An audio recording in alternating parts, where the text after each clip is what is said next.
Good evening. We're here in the Lilydale and Roseland community, and we're here collectively with homeowners who's been in this community for over 200 years. Their families have been here, children have been raised, grandchildren and all. So we want to just thank you all for gathering tonight. We're getting ready to do some education. We're getting ready to talk to the alderman. We're getting ready to talk to the president of CTA.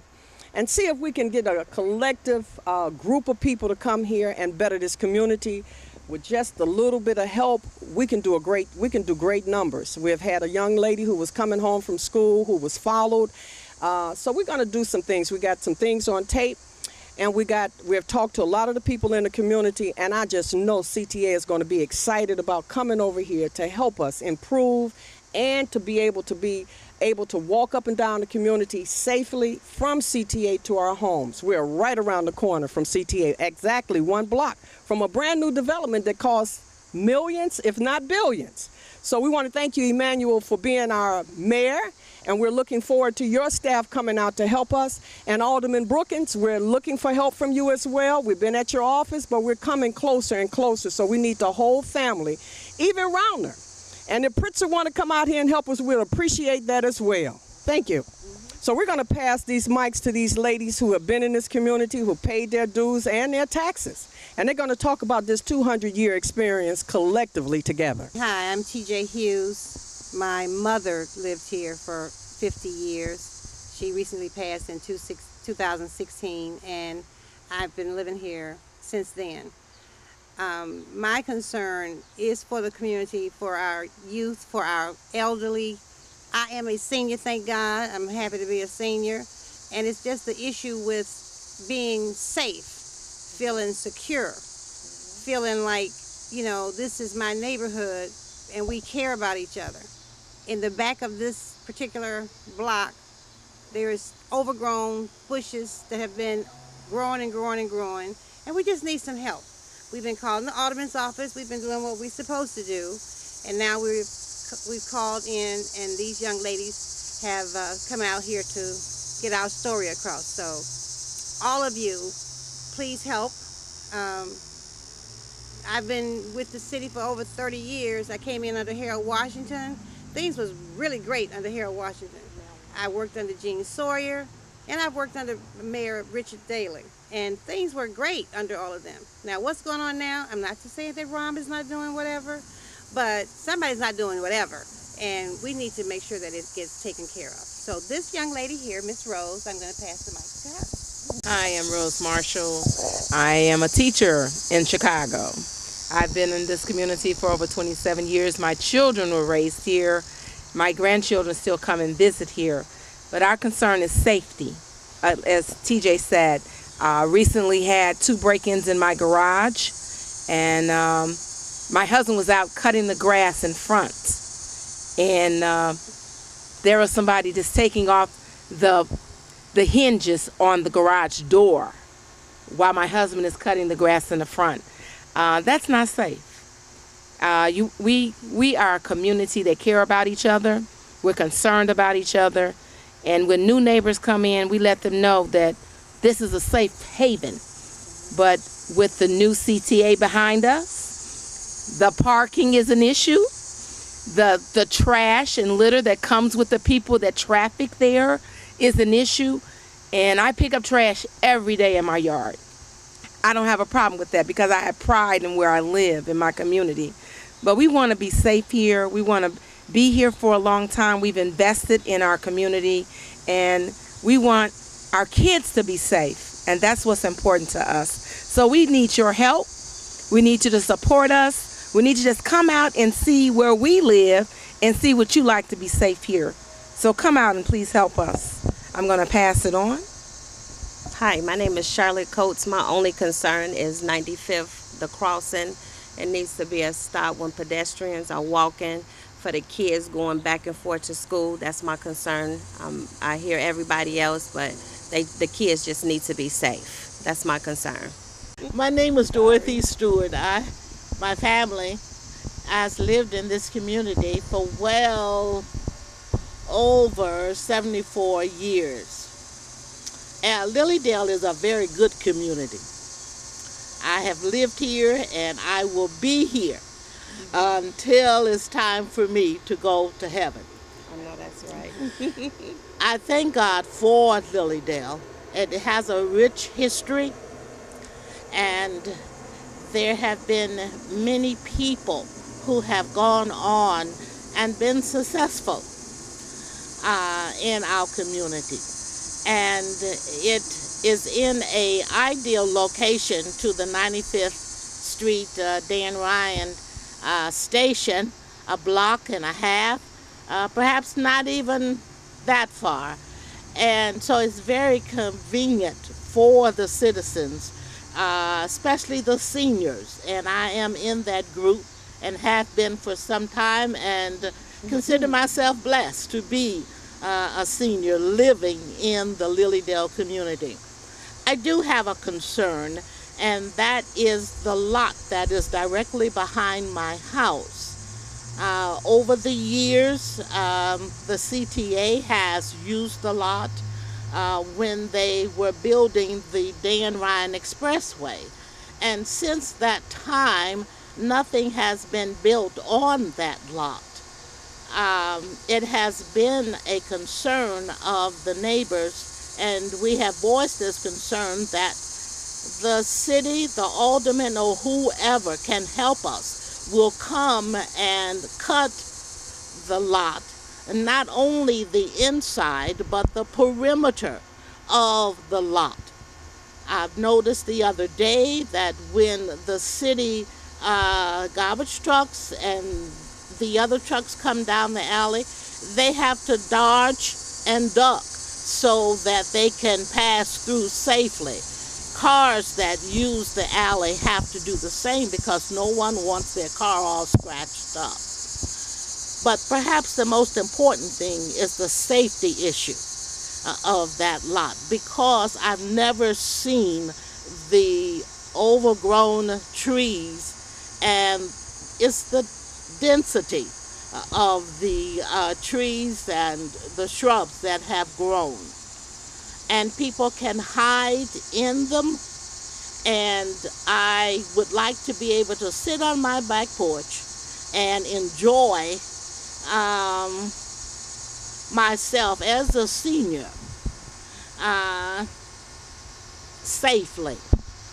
So I do have a safety issue, not only for myself, but because of the new expansion of the Dan Ryan Expressway, a lot of people are using the alley as a walkway, and I fear for the young ladies and the men as well, because I can't stand there and try to protect everybody, and I can't stand there all day. And if I see something happening in the alley that I know that is unlawful, I try to go to my gate, not outside, because if there's no one there, I have to think of my safety as well, so that I can sit on this porch and talk to you. So it is a concern, not only for myself, but for the members of the community who ride the Dan Ryan Express. So I am concerned not only for us four sitting on this porch, but for those I don't know.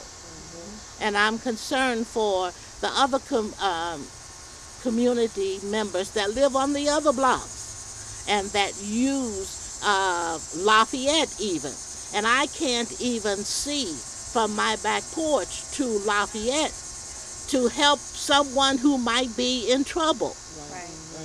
So I do believe that those bushes, those trees, and should be cut down, and because it is a safety issue. And not only that, but it looks well for the Lilydale community.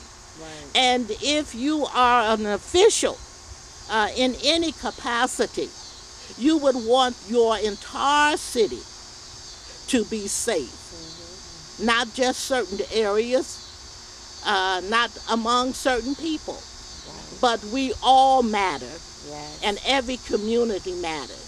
So we appreciate whatever help you can give us to make this community, Lilydale, the best community in the city of Chicago. Thank you.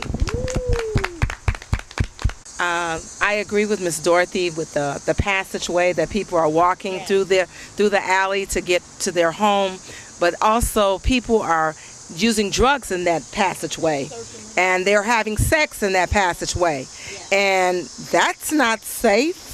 And it is a safe issue, and we really want you to help us. We're willing to help you. Are you willing to help us? Whatever it takes, we will band together to work together, because it does take a village to make anything work. We want to be safe, and we want to look good being safe. So please, Alderman, Mayor, the CTA, the governor, whoever it is, come and help us and tell us what you want us to do, and we'll work with you side by side to make it the best community and safe in Chicago. Hi again, this is TJ Hughes, and I just want to take a moment to thank Miss Wanda Carter and Miss Margot that came here today to meet with us. I happened to tune in to the Woman to Woman show on the radio last night, and I got such good information that it filled me. That's when I voiced my opinion about how we need to hold everyone accountable. Not only ourselves, but our aldermen, our governor, our political leaders, or supposed to be leaders, our mayor, any of them, because we are human. And when I worked under, like I said, Harold Washington, it was a joy to work under him, because he was a mayor for all the people. We need to get that mindset back. Everybody should be concerned about everybody, especially our seniors, because our seniors have paved the way for us. This Miss Dorothy over here, she just enlightened me so that I'm like, she might make me want to stay. I don't know. You know, I was ready to go, but I might want to stay because I want to see this happen. You know, we got it together here. We want to see it happen. The main thing I wanted to say also is the lighting on the street. I know that the Alderman office has budgets, that they have so much money for different things, the electricity, the holes, the this, the da-da-da. And you know I've been an advocate for over here because of my mom when she was here. And I am a fighter. And I will fight for the rights of all of us, not just us four, but all of us in this Lilydale community. So we just want you to help us, Alderman Ruckins, 21st Ward. We would like for you to help us. Send your ward superintendent, Curtis, and, you know, just help us. Just come out and see for yourself, which, you know, we have sent pictures, we have sent videos, we have had you come out here one time, right? And I know you get tired of me calling you on your cell phone, but I'm going to keep on calling you. So let's please do everything that we can do together to put some lights out here in the back. Because when I turn in the alley, I have to turn on my bright lights. And I am afraid, really, to get out of my car to even let my garage door down, because I'm scared somebody might come up before I can see, because I'm looking back to see where I'm going to keep from going through the garage. But, you know, if we had more lighting, that would be a big help too. So help us to help you. Good evening once again, and we just want to thank the ladies that are here representing the Lilydale and the Roseland community. We're so excited about this show that we had tonight because we're expecting help to come, and I know that even the dogs are celebrating. They're in the back and they're celebrating that the mayor is on the way and the president, and they're just excited. Their tails are wiggling. But we're serious about this issue that's over here. So you got a community and you got a group of ladies here on this block representing the community who is supporting the city of Chicago. So we want to thank you all for being here tonight, and thank you for voicing your opinion. And we just hope and pray that this will be answered shortly so that we don't have to worry about this, because we have too many children walking on that block. Once again, thank you all for inviting us out. We'll be back again. Thank you. Good evening. Once again, we're here with one of the residents from the Lilydale community and part of Roseland. He's been in this community, we understand, a little bit well over how many years? About 4 years. And you've experienced some ups and downs in the community. So we'd like to just hear from you. And we're also talking to the mayor, we're talking to the alderman, we're talking to the governor, we're talking to the governor who wannabe about your community. All right. My turn? Yes. Oh, my name is Wallace Marshall. I live in the 9500 block on South Perry. I've been here about 4 years now, and all in all, the neighborhood, especially Perry Avenue, is a pretty good block. But there's some things that are going on here now that I don't like and don't appreciate, and I know others don't either. But there are people in the neighborhood that probably shouldn't be here. I'm not talking about living on this block, but they come in late at night, early in the morning. They mess up the property and stuff like that. But I had a situation that happened with me earlier this year, about a month or two ago. I'm cutting my grass in the front, and I also cut my neighbor's grass because he was sick. And as I go, the lawnmower ran out of gas. So as I go to get some more gas out of my garage, I noticed that someone had broke the door down. Not down, but broke it in. So I come back out and I tell my neighbor that what happened. So immediately I call the police. There was nothing missing, but you know, they come back later on and you find out you lose everything you have in there. But we're trying to really keep the neighborhood clean. The people that I've met here since I've been here all they're friendly, they're nice, they speak to you. One neighbor wants the other neighbor to keep their property clean, so our neighborhood will be maybe a little bit different than what we're normally used to. But I'm glad that they're doing this now. I came over for one reason, and here I am on the microphone trying to help somebody out. We need to be careful. They say it takes a village to grow a child, but it takes also a village to keep the neighborhood as we want it to be. So we're just asking, if you see something, they say sometimes say something. Everybody that's in the neighborhood don't belong there. We can't make them leave, but we can make it so hard for them that they will not want to come back again. So just watch out for your neighbors and do what you have to do. If it's calling the police, call the police. And if you know some of your friends that are not right, talk to them and let them know Perry Avenue does not play. And we'll be a better people, and they will also. Well, thank you so very much for coming out tonight, and we just wanted to close with the presence of a man that's in the community with so many women and so many seniors, and I just love the fact that this is a unified community. It is. And so we're looking for the people from the city to show up and come down and help us here on Perry. So have a good evening, and thank you so very much. All righty, bye-bye.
Good afternoon, everybody. I'm Dorval Carter, the president of the Chicago Transit Authority. I think today the Southside public transit riders have a reason to be extremely excited. We are opening a beautiful south terminal for the new 95th Dan Ryan Red Line station. While the 95th Dan Ryan station will remain one of CTA's busiest locations, providing 24-hour bus and rail service to over 20,000 daily passengers, it will now do so in a modern, spacious station where rail and bus customers have access to the latest amenities and conveniences.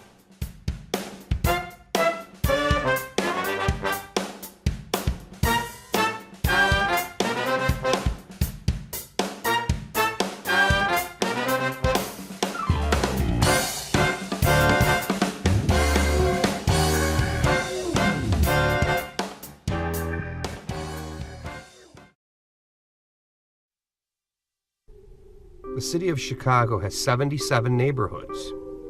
Most of these neighborhoods are relatively peaceful, but there are a few that are not. In fact, some of these neighborhoods are in a state of constant war. Over the past 4 years, I have witnessed and filmed the aftermath of the extreme violence taking place across the city. What you are now about to see are the top 10 most violent neighborhoods in Chicago.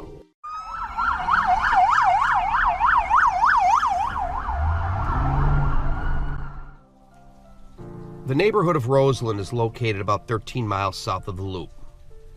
In 1849, Dutch immigrants came and set up as farmers in the town of High Prairie. In 1873, James Bowdoin renamed the town Roseland because of the many beautiful flowers in the community. In 1892, Roseland was officially annexed by the city of Chicago. From 1914 to 1918, a small group of blacks numbering about 1,200 settled in the older part of Roseland called Lilydale. In the late 1920s, the residents of Lilydale got their first introduction to big city crime when the Capone organization allied with black residents to make home-brewed illegal alcohol to feed the huge appetite of the people during Prohibition. As the early years of the Great Depression crept in, bootlegging supported this community while others that didn't participate stayed in poverty. I believe this was the first introduction of big-time illegal money for the blacks of Chicago and Lilydale. From 1930 until 1948, Roseland, like damn near every neighborhood in Chicago, was using many different forms of racial restrictions to keep their neighborhoods white. In 1942, forced segregation came to Roseland when the CHA started construction on the Loudon housing projects. These projects were supposedly built to be temporary housing for returning black World War II veterans. The white residents of Roseland were in strong opposition of this CHA project in their neighborhood because they knew these structures were not going to be temporary. Over the next 2 decades, the Roseland community slipped deeper and deeper into racial conflict as white greaser gangs and black gangs fought it out on the streets. By the late 1950s, the tactic of blockbusting became key in forever changing the demographics of Roseland and many of Chicago's neighborhoods. Unscrupulous real estate agents and speculators went into these communities like Roseland and scared white homeowners into selling low. They used the tactic of fear, claiming that the surrounding black communities were moving in and the value of their property would plummet because of it. Agents then turned around and sold to blacks at an overpriced rate. One negative result of this blockbusting tactic was most of the mortgages were realistically unaffordable, and a big percentage of these homes went into foreclosure in the late 70s. In the end, whites and blacks were pitted against each other and were both screwed over in this process. Make no mistake, greed was the motivating factor here. These agents used the racial instability of the time to make a buck. The Roseland neighborhood was one of the longest holdout neighborhoods in Chicago. By the mid-70s, the demographics of the neighborhood had completely changed over. The population of Roseland seen its peak of 64,000 in the mid-'80s and would steadily plummet to 44,000 over the next 30 years. In the 1980s, Roseland fell into a downward spiral when the gangs moved into the community. Gangs like the Gangster Disciples, Black Disciples, Black P-Stones, Vice Lords, Four Corner Hustlers, and Mickey's Cobras came into Roseland from the surrounding communities and set up drug cells throughout the neighborhood. In the 1980s, a massive gang war raged through this community, making it the most violent and deadly neighborhood in Chicago throughout the 80s. The Loudon Projects were the epicenter of all the violence. This project was a guarded fortress for the gangs and their drug operations. This neighborhood was deemed high value by the gangs because it was a prosperous, middle-class, black neighborhood with money. Because of all the shootings and killings related to the drug war, many on the streets began calling the neighborhood the Wild 100s. From 100th Street to 115th Street were very violent and deadly in the 80s and 90s, and is still a very violent stretch even today. The Loudon Projects are still a very violent place to live today. In the 1980s, public housing projects were proven to be failures and found to be the center hub of most of the violence in neighborhoods like Roseland. But yet, they still stand today. Each of the most violent neighborhoods in Chicago have their share of high-profile shootings. These are just a few. In 2014, CNN did a documentary series called Chicagoland. In this series, they focused on gang members from around Chicago. Jason Barrett was highlighted in one of the series.